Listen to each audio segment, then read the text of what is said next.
Aliza talk के मुआज़िज़ सामीन को अलीज़ा कामल का सलाम। दोस्तों, उम्मीद करती हूँ आप सब खैरियत से होंगे, जहाँ रहें खुश रहें।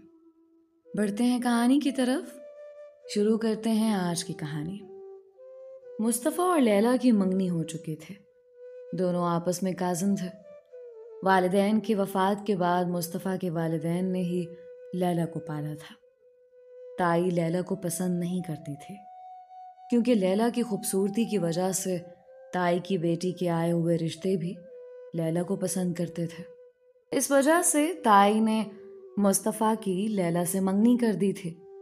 मगर लैला की तबीयत अचानक ख़राब हुई। जब रिपोर्ट्स आईं तो सब पर कयामत टूट पड़ी। लैला तो अपनी रिपोर्ट्स जानकर लैला को लगा जैसे किसी गहरी खाई में जा गिरी हो। उसका वजूद एकदम से बेजान होने लगा। इतनी अजियत उसे पहले कभी महसूस नहीं हुई जितनी तकलीफ ये जानकर हुई। वो मजबूत आसाब की मालिक थी, हालात से लड़ना जानती थी। उसमें सब्र और हौसला कमाल का था।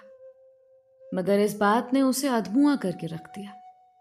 आंसुओं पर उसका इख्तियार नहीं रहा और उसकी आंखों से मोती टूट टूट कर गिरने लगे। ऐसी सूरत हाल के लिए लैला बिल्कुल तैयार नहीं थी। उसने कभी नहीं सोचा था उसे ऐसी तकलीफ से भी गुजरना पड़ेगा। ताया जान लैला की हालत से बखूबी वाकिफ थे।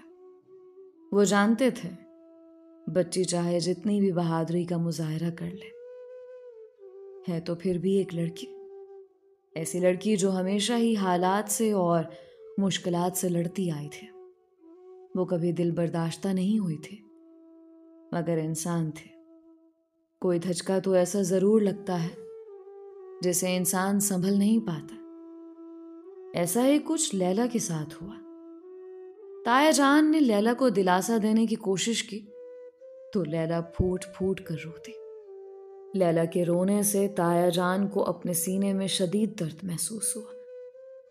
वो एकदम से बूढ़े होने लगे थे। वो खुद भी ये अजियतनाक सच्चाई बर्दाश्त नहीं कर पा रहे थे। लैला को कैंसर था।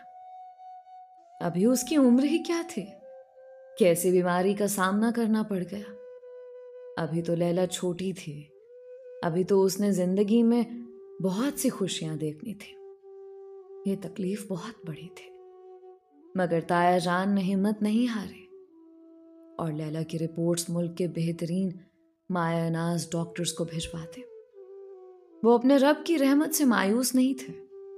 उन्हें पूरा यकीन था लैला की बीमारी का कोई ना कोई हल निकल आएगा और वो फिर से भली चंगी हो जाएगी। उन्होंने लैला को भी दिलासा दिया, मगर लैला को चुप लग गई थी। उसे लग रहा था जैसे उसकी सारी बर्दाश्त खत्म हो गई और अब उसे हार मान लेनी चाहिए। वो मायूस नहीं होना चाहती थी, वो जिंदगी को जीना चाहती थी। वो बहुत तकलीफ में थी। अब जब उसे अपनी जिंदगी से प्यार हो गया था, जिंदगी की खुशियों को महसूस करना चाहती थी, तो अब उसे मोहलिक बीमारी लग गई। घर आकर भी लैला कितनी देर कमरे में बंद रहे और धाड़े मार कर रोती रही। अपने साथ साथ लैला ने बाकी सबको भी अजियत में मुब्तला कर दिया था। वो जितना वक्त कमरे में बंद रही, नैना बेताबी से उसके कमरे का दरवाजा बजाती रही। वो लैला के लिए फिक्रमंद थी। चाहती थी कि लैला दरवाजा खोले और अकेले रोने के बजाय उसके गले लगकर रोए। वो लैला को दिलासा देना चाहती थी, मगर लैला कुछ सुनने को तैयार ही नहीं थी। नैना ने भी हिम्मत नहीं हारी। एक बार फिर से दरवाजा बजाया और बोली, लैला, तुम्हें मेरी कसम है, प्लीज बाहर आ जाओ, मेरी बात को सुनो। कैंसर इतनी भी बड़ी बीमारी नहीं रही। अब जदीद दौर है, तुम्हारा इलाज हो सकता है अगर तुम हिम्मत करो। डॉक्टर ने भी यही कहा है, अभी कैंसर का स्टार्ट है। तुम अगर हिम्मत करो तो अपनी कुव्वत इरादी से इस बीमारी का मुकाबला कर सकती हो। तुम तो बहुत बहादुर थे। लैला एकदम से इतनी बुज़दिल कैसे हो गई? हम सब तुम्हारे साथ हैं, तुम्हें कभी भी अकेला नहीं छोड़ेंगे। बाबा जान ने बेहतरीन डॉक्टर्स को तुम्हारी रिपोर्ट्स भेज दी हैं। देखना, बहुत अच्छे से तुम्हारा इलाज हो जाएगा और तुम बिल्कुल ठीक हो जाओगी।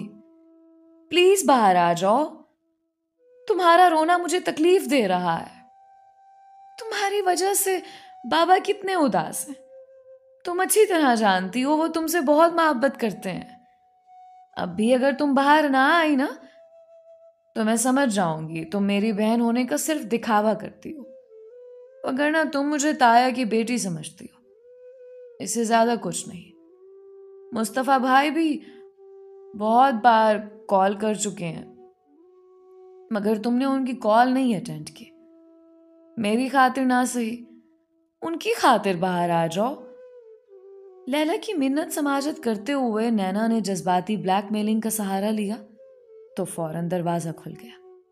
नैना की जान में जान आई। सामने लैला सुर्ख मुतवरम चेहरा लिए खड़ी थी। उसके बाल बिखरे हुए थे और चेहरा बेरौनक हो रहा था।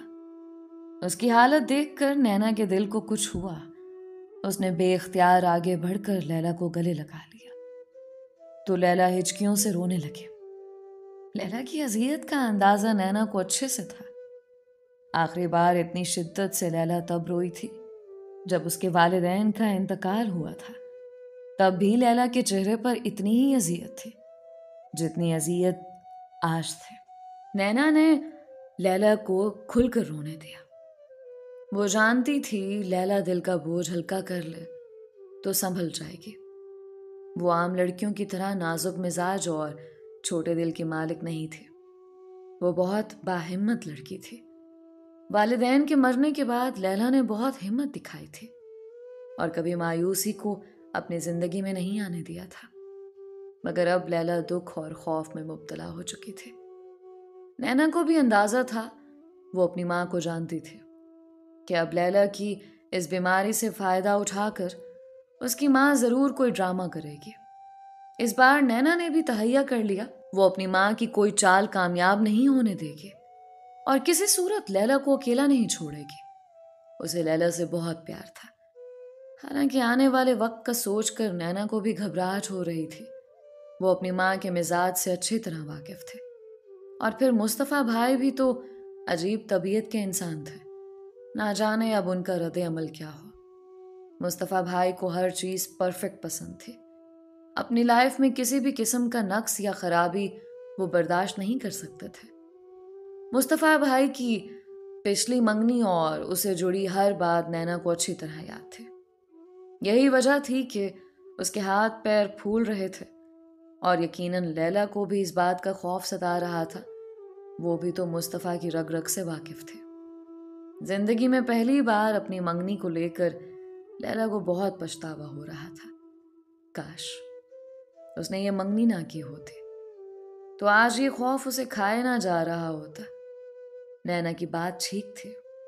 बीमारी वाकई इतनी बड़ी नहीं थी मगर इस बीमारी की वजह से उसकी जिंदगी में जो तब्दीलियां आने वाली थी लैला उन सब से डर गई। लैला को अपने ठुकराए जाने का खौफ सता रहा था। अभी तो नैना उसके पास थी मगर कब तक? नैना की शादी को 3 माह रह गए थे। उसके बाद नैना रुखसत होकर अपने ससुराल चली जाएगी। ताया जान भी दिल के मरीज थे। कब उनकी जिंदगी खत्म हो जाए कुछ खबर नहीं थी और लैला की जिंदगी का महवर सिर्फ इन्हीं 3 लोगों के इर्द गिर्द घूमता था, मुस्तफा, ताया जान और नैना। अगर ये 3 लोग भी उसकी जिंदगी से चले जाते तो उसके पास जीने का कोई जवाज नहीं बनता था। ताई ने तो उसको शुरू दिन से कबूल नहीं किया था।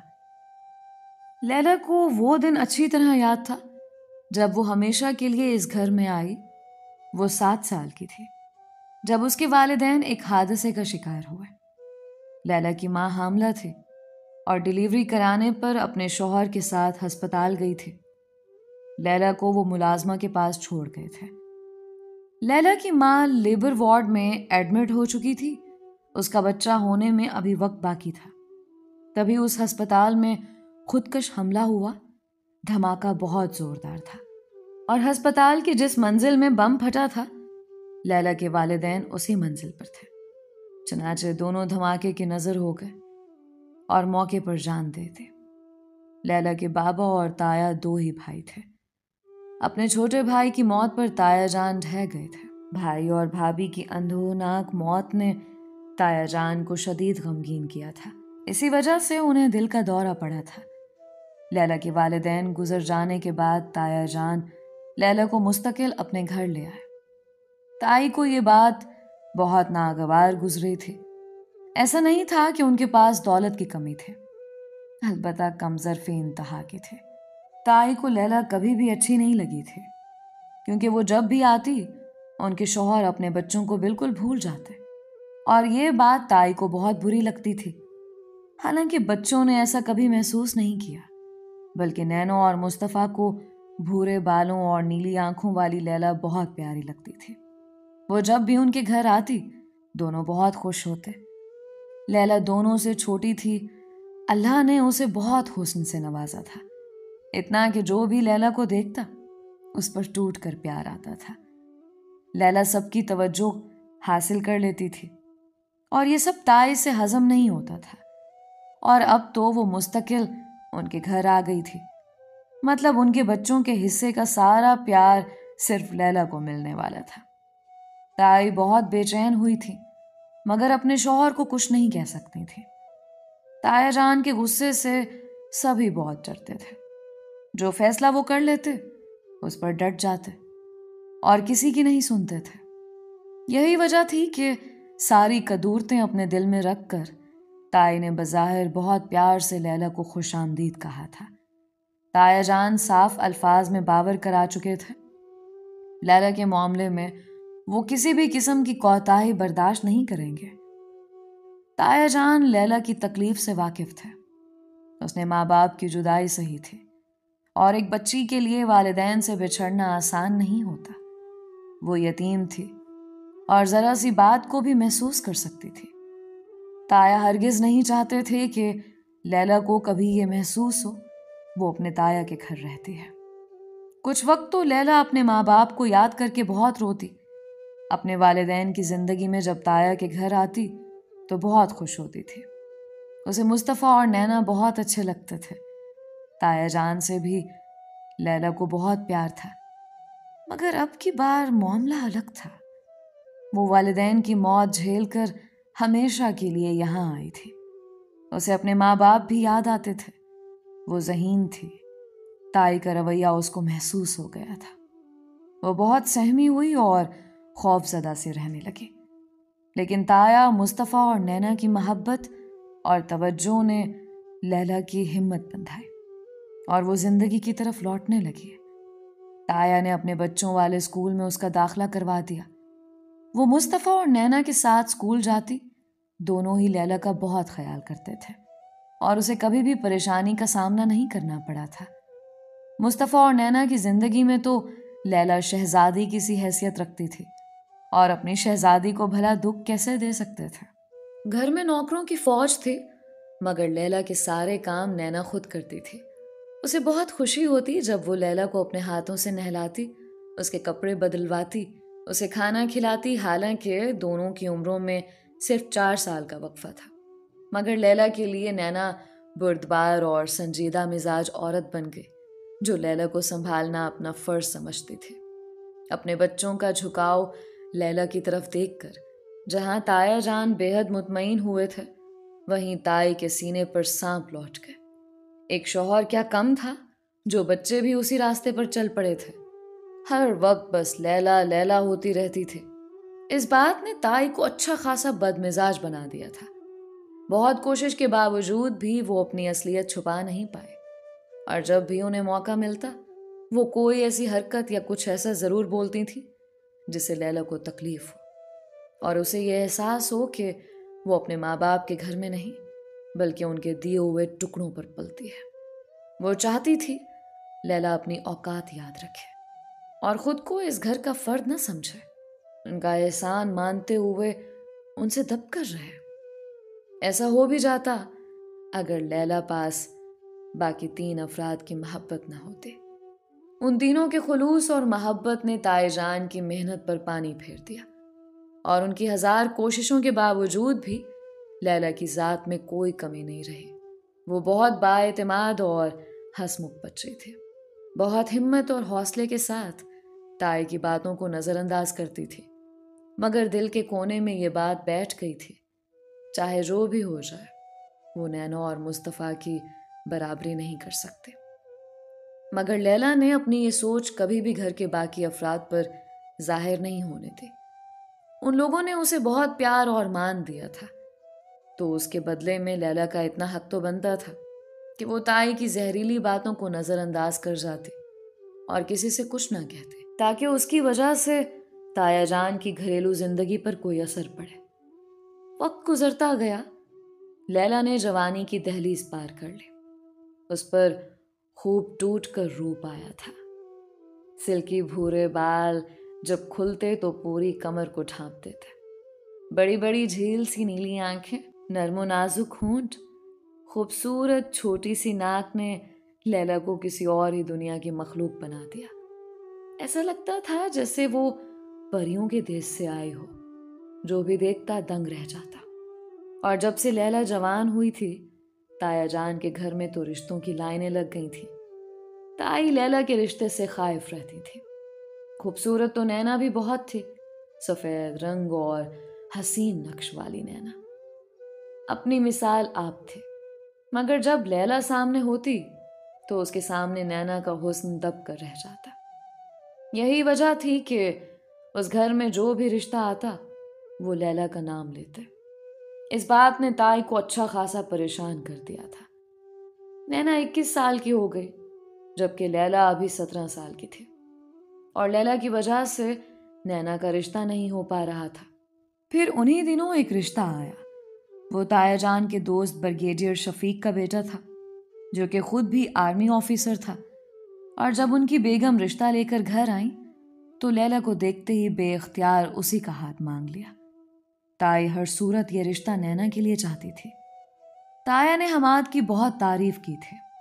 वो हर लिहाज से परफेक्ट था, और फिर खानदानी नवाब भी। मगर लैला रुकावट बन रही थी, और अपने शौहर के मिजाज से वो अच्छी तरह वाकिफ थी। अगर उनके इल्म में आ जाता तो वो लैला का रिश्ता हमाद के साथ कर देते। ताई ने लम्हों में अपना दिमाग लड़ाया और उनसे कहा, माजरत चाहती हूँ, मैं जरूर लैला का हाथ आपको थमा देती, मगर लैला मेरी बहू है, मेरे मुस्तफा की मंगेतर। ताई ने यह बात बहुत अचानक की थी, जिसे सुनकर नैनो और लैला दोनों चौंक गई थी। और मिसेस शफीक कुछ देर को खामोश हुई, मगर दूसरे ही पल मुस्कुराते हुए नैना का हाथ थामा और बोली, कोई बात नहीं, अपनी दूसरी शहजादी हमारे हवाले कर दें, हमें मसला नहीं होगा। ये बात सुनते ही ताई के चेहरे पर रौनक लौट आई। यही तो वो चाहती थी। अपनी इस जीत पर खुश ताई भूल गई अनजाने में उन्होंने अपने पैरों पर कुल्हाड़ी मारी थी। इस बात का एहसास उन्हें मुस्तफा की जानदार मुस्कुराहट और आंखों की चमक ने दिलाया था। जब नैना ने यह बात अपने बाप और भाई को बताई तो ताया जान बहुत खुश हुए और बोले, आज तुमने मुझे बहुत खुश कर दिया। और मुस्तफा ने भी दिल से माँ का शुक्रिया अदा किया था। तब ताई के चेहरे का रंग उड़ा था। ये तो उन्होंने सोचा ही नहीं। वो खौफजदा नजरों से मुस्तफा की खुशी देख रही थी। वो लैला से जान छुड़ाना चाहती थी, मगर अपनी बेवकूफ़ी और मुनाफकत से लैला को हमेशा के लिए अपने घर का फर्द बना लिया। इससे तो अच्छा था वो लैला का रिश्ता हमाद के साथ कर देती। उनका इकलौता बेटा लैला के कब्जे में ना जाता, वो नैना के लिए और रिश्ता आ जाता। वो कैसे भूल गईं कि इतनी हसीन लड़की से मुस्तफा कभी इनकारी होगा। मगर अब कुछ नहीं हो सकता था। वो अपने पैरों पर कुल्हाड़ी मार चुकी थी। रिश्ते फाइनल होते ही ताया जान ने अपने घर में शानदार सी तकरीब का इंतजाम किया और उसमें लैला और नैना को मंगनी की अंगूठियां पहनाई गईं। ताई की जान सूली पर लटक गई। अब लैला को उस घर की मालिकन बनने से कोई नहीं रोक सकता था। नैना की शादी 6 माह बाद तय पाई, जबकि लैला की शादी तालीम मुकम्मल होने के बाद तय पाई। लैला को पाकर मुस्तफा बहुत खुश था। उसकी अपनायत और मोहब्बत में कोई फर्क नहीं आया था। अलबत्ता उसकी नजरों का जाविया बदल चुका था और ये तब्दीली लैला को बहुत पसंद आई और ताई की रातों की नींदें उड़ गई। जब से लैला के नाम के साथ मुस्तफ़ा का नाम जुड़ा था, उसे खुशगवार सा एहसास होने लगा। एक लंबा वक्त तकलीफ में गुजार कर आखिर वो इस मकाम तक पहुंचे थे कि बाएतमाद तरीके से खुद को उस घर का फर्द कहलवा सकती थी। अब ताई उसको खुद से अलग कह नहीं सकती थी, वरना तो हमेशा से यही खौफ रहा कब ताई की हुकूमत शुरू हो और वो इस घर से चलता करें। मगर अब मुस्तफ़ा की बीवी की हैसियत से वो इस घर का फर्द बनने जा रही थी। इस बात की लैला को बहुत खुशी थी। उसके एतमाद में इजाफा हुआ था। वो पहले से ज्यादा खुश रहने लगी थी और उसकी खुशी देखकर नैना भी बेतहाशा खुश थे। उसे अपनी प्यारी सी कज़न बहुत अजीज थी। नैना जानती थी उसकी माँ का रवैया लैला के साथ कैसा है। कई बार दबे लफ्जों में वो अपनी माँ को टोक चुकी थी कि वो लैला के साथ बुरा रवैया ना रखें, मगर उसकी माँ बाज नहीं आती थी। और अब भी नैना का रिश्ता करने के लिए ही उसकी माँ ने ये झूठ बोला था। इसीलिए नैना ने पहली फुर्सत में अपने बाप भाई को ये बात बताकर माँ का झूठ सच में बदला। सब बिल्कुल ठीक था। हर कोई अपनी जिंदगी में मुतमईन था सिवाय ताई के। उन्होंने बहुत कोशिश की कि किसी तरह मुस्तफ़ा ये रिश्ता ख़त्म कर दे, मगर मुस्तफ़ा लैला के लिए संजीदा था और अपनी माँ की कोई भी बात सुनने को तैयार नहीं था, बल्कि दो टोक लहजे में अपनी माँ को कह दिया, मैं इंतज़ार कर रहा हूँ, कब लैला 20 साल की होगी, इससे ज़्यादा इंतज़ार नहीं करूँगा और बाबा जान से भी बात कर चुका हूँ। मुस्तफ़ा की बात पर ताई दिल थाम कर रह गई। जब और कुछ नहीं सूझा तो लैला से जान छुड़ाने की दुआएं मांगने लगी और फिर ताई को लगा उनकी दुआएं कबूल हो गई। मंगनी के सिर्फ 3 माह ही लैला खुश रह सके और फिर एक रोज उसे अपने वजूद में शदीद तकलीफ महसूस होने लगी। दर्द की शिद्दत इतनी ज्यादा थी, लैला बर्दाश्त नहीं कर सके और चीखते हुए बेहोश हो गए। अस्पताल जाने पर पता चला कि उसे कैंसर था और अब अपनी बीमारी की वजह से वो बेतहाशा परेशान थे। मुस्तफ़ा अपनी जिंदगी के बारे में बहुत पॉजिटिव था। उसको हर चीज परफेक्ट अच्छी लगती थी, हत्ता कि इंसान भी बेऐब पसंद थे और इस मामले में वो बिल्कुल भी समझौता नहीं करता था। अपनी पहली मंगनी भी इसीलिए तोड़ी कि उसकी मंगेतर में निहायत मामूली नक्स था, तो भला बीमारी उसे कैसे बर्दाश्त होगी। और लैला का खौफ सामने आ रहा था। जब से कैंसर का सुना था, मुस्तफ़ा का मिजाज अजीब हो गया था। वो सारा दिन घर से गायब रहता और अगर घर आता भी तो लैला से बात नहीं करता था। ताई इस सूरत हाल से बहुत खुश थे। उन्हें मौका मिल गया था लैला से छुटकारा पाने का। वो नैना के रुखसत होने का इंतजार कर रही थी। उसके बाद लैला से रिश्ता खत्म करना उनके बाएं हाथ का खेल था। वो अपनी खुशी को अंदर दबाए बज़ाहिर गमगीन चेहरा बनाकर लैला से हमदर्दी करती। नैना के ससुरालियों को टाइम दिया जा चुका था, इसलिए शादी मुलतवी नहीं हो सकती थी। और फिर शादी से 1 हफ्ता पहले ताई के सर पर बम फटा। जब उन्हें मालूम हुआ मुस्तफ़ा की लंदन में नौकरी लग गई थी और ये नौकरी सिर्फ उसने लैला की खातिर की। लंदन में एक बेहतरीन डॉक्टर था जो कैंसर का बहुत बेहतरीन इलाज करता था। नैना की शादी वाले रोज लैला और मुस्तफ़ा की भी शादी होनी थी और उसके बाद वो लैला को लेकर लंदन जाएगा ताकि लैला का बर वक्त इलाज हो सके। इस सारे वक्त में मुस्तफ़ा इसी भाग दौड़ में मसरूफ था। ये हकीकत जानकर ताई ने खूब रोना धोना मचाया और मुस्तफ़ा पर गुस्सा किया, तो मुस्तफ़ा की बजाय ताया जान गरजदार आवाज में बोले, तुम्हें किस बात का मसला है? हम सब परेशान थे कि लैला का इलाज हो जाए।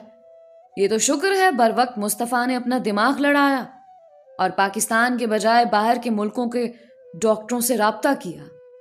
शुक्र खुदा का हमें डॉक्टर मिल गया और लैला की रिपोर्ट्स देखकर उसने बताया कि लैला का इलाज मुमकिन है, वो बिल्कुल ठीक हो जाएगी। तुम्हें तो खुश होना चाहिए। और मैंने मुस्तफ़ा को मना किया था कि जब तक सब कंफर्म नहीं हो जाता वो इस बात का जिक्र ना करे, क्योंकि नहीं मालूम था लैला की रिपोर्ट्स के क्या नतायज सामने आते हैं। ताया जान की बात पर ताई जान को चुप लग गई। वो ताया जान से मुकाबला नहीं कर सकती थी, लिहाजा दांत पीस कर रह गई। और लैला के सर पर तो हैरतों के आसमान टूट पड़े। वो तो यही समझ रही थी कि मुस्तफ़ा उसे छोड़ देगा। यही बात उसने शादी की रात मुस्तफ़ा से कही थी। तो वो हंस दिया और बोला, मैं जानता था।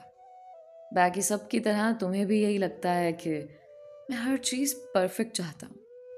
ऐसा नहीं है लैला, आज मैं तुम्हें एक सच बताना चाहता हूँ। तुम मुझे शुरू से ही बहुत पसंद थे। बचपन से ही तुम्हारे साथ रहते रहते मुझे तुमसे मोहब्बत हो गई थी। मगर इससे पहले कि मैं अपनी कैफियत का अंदाज़ा लगाता, अम्मी ने मेरा रिश्ता महाम के साथ कर दिया। और रिश्ता होने पर मुझे एहसास हुआ था कि मैं तुमसे मोहब्बत करता हूँ। मुझे शदीद गुस्सा आया था। महाम अम्मी की भतीजी थी, मैं एकदम से उसे छुटकारा नहीं पा सकता था। मैं ये रिश्ता ख़त्म करने के तरीके तलाश करने लगा, क्योंकि मैं तुम्हारी जगह और किसी को देने के लिए तैयार नहीं था। और फिर मुझे मौका मिल गया, जब ईद पर मेरे साथ जाकर मेहंदी लगवाने पर मुझे महाम की बाजू पर स्याह धब्बा नजर आया। मैंने इस बात का बतंगड़ बना लिया कि मुझे लड़की भी परफेक्ट चाहिए, जिसमें किसी भी किस्म का नक्स ना हो। महाम के बाजू पर धब्बा मैं बर्दाश्त नहीं कर सकता। तब तुम समेत सबको यही लगा था कि मैं परफेक्शन का आदी हूँ। अम्मी अबू ने मुझे बहुत डांटा, मगर मैं अपनी बात पर डटा रहा। मेरी हरकतों की वजह से मामू मानी का दिल बुरा हो गया और उन्होंने खुद ही रिश्ता ख़त्म कर दिया। मैं शर्मिंदा तो हुआ था कि मैंने माहम का दिल तोड़ा, मगर सुकून भी था। मैं धोखे वाली ज़िंदगी नहीं गुजारना चाहता था। मैंने सोच लिया था कि अब जब भी मेरी शादी की बात होगी तो मैं चुपके से बाबा जान के कान में ये बात डाल दूंगा कि मैं तुम में दिलचस्पी रखता हूँ। मगर इस बात की नौबत ही नहीं आई। अम्मी नैना के रिश्ते के लिए इतनी परेशान थीं कि तुम्हें रास्ते से हटाने के लिए उन्होंने तुम्हारा नाम मेरे साथ जोड़कर मेरी ख्वाहिश पूरी कर दी। जब नैना ने ये बात बाबा जान को बताई तो मैं भी वहीं बैठा था। मौके से फ़ायदा उठाकर मैंने भी अपनी पसंदीदगी बाबा को बता दी। और फिर देखो, बाबा जान की वजह से अम्मी कुछ नहीं कर सकी और ये रिश्ता कायम रहा। मैं चीज़ों में परफेक्शन ज़रूर चाहता हूँ लैला, मगर इंसान के ऐप को लेकर फसाना बनाना मुझे नहीं पसंद। हर इंसान परफेक्ट नहीं होता, सब में कोई ना कोई खामी होती है। और ये बीमारी तो फिर अल्लाह की देन है, इसमें तुम्हारा कसूर नहीं है कि मैं तुम्हें छोड़ दूँ। और ना ही मेरी मोहब्बत इतनी कच्ची थी कि इतनी मामूली सी बीमारी पर तुम्हारा साथ छोड़ देता। तुम आज भी मेरे लिए बहुत कीमती हो, जितनी पहले हुआ करती थी। अपने दिल से सारे वहम और खदशात दूर कर दो लैला, मुझे तुम बहुत अच्छी लगती हो। मुस्तफ़ा की बात ने लैला के अंदर सुकून भर दिया। वो एकदम हल्की फुल्की हो गए, भीगी आंखों से खिलखिलाकर हंसी और मुस्तफ़ा के कंधे पर अपना सर टिका दिया। दोस्तों, ये थी मुस्तफ़ा और लैला की खूबसूरत सी कहानी। उम्मीद करती हूँ कि इस कहानी से लड़कों ने बहुत कुछ सीखा होगा। अपने पार्टनर में परफेक्शन मत ढूंढें, बल्कि ये देखें कि उसके अंदर कितनी अच्छी क्वालिटीज़ हैं। खुदा ने किसी को भी परफेक्ट नहीं बनाया। आप सबके प्यार का और आपकी मोहब्बत का बेहद शुक्रिया। आप मुझे कहाँ कहाँ से सुनते हैं, अपना नाम और अपने शहर का नाम कमेंट्स में ज़रूर बताया करें। इस कहानी से मुतालिक भी अपनी राय का इजहार ज़रूर कीजिएगा। आज का special thanks mister Munir Ahmad का, जो कि शिकारपुर सिंध पाकिस्तान से बिलोंग करते हैं, और मिस्टर आबिद खान का, जो कि कश्मीर से बिलोंग करते हैं। दिलकश अंसारी का, जो कि नेपाल से ताल्लुक़ रखते हैं, मिस्टर अवैस इबाद का, जो कि पाकिस्तान से बिलोंग करते हैं, और मिस वजूहा का, जो कि ऑस्ट्रेलिया से बिलोंग करती हैं। हमारी कहानियों को अपने प्यारों तक लाजमी शेयर किया करें, क्योंकि कोई पता नहीं कौन सी कहानी सुनकर किसी को ज़िंदगी का बहुत बड़ा सबक मिल जाए। मुझे अपनी दुआओं में याद रखें। अलीज़ा कमल को इजाज़त दीजिए। अल्लाह हम सबका हामी और नासिर रहे।